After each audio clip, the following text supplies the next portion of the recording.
അതിന്റെ ഒന്നും ആവശ്യമില്ല. കൂടെ നിൽക്കാൻ ഒരാള് അത്രേ വേണ്ടൂ. തന്നെയുമല്ല, കല്യാണിയെ കുറിച്ച് ധാരാളം കേട്ടിരിക്കണു. ക്ഷേത്രത്തിൽ വെച്ച് 1-2 തവണ കണ്ടിട്ടുമുണ്ട്. ആഹാ, അങ്ങനെയൊന്നും ഉണ്ടായിട്ടുണ്ടോ? അവള് പാവാ. എന്നാലും ഇടയ്ക്ക് ഇത്തിരി കുറുമ്പും കുന്നായ്മയൊക്കെ ഉണ്ട്. ആ, അത് ഞാൻ കൂച്ചുവലം കിട്ട് നിർത്തിക്കോളാം. കേമൻ. രസികൻ, അവക്ക് ചേർന്ന ആള് തന്നെയാ.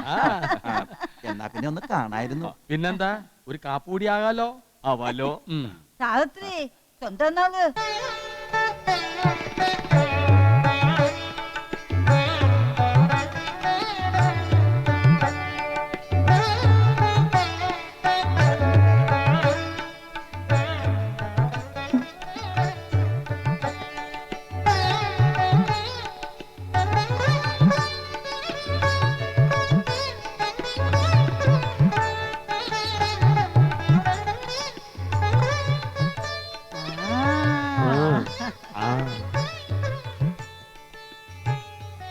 ആ, ഇനിയിപ്പോ എങ്ങനെയാ കാര്യങ്ങള്?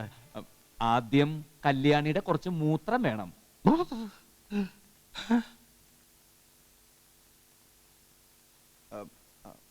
അയ്യോ, ബുദ്ധിമുട്ടണ്ട, ഞങ്ങൾ എടുത്തോളാം. മൂത്രം നോക്കിയാൽ തന്നെ എന്തൊക്കെ അസുഖങ്ങൾ ഉണ്ടെന്ന് അറിയാൻ പറ്റും.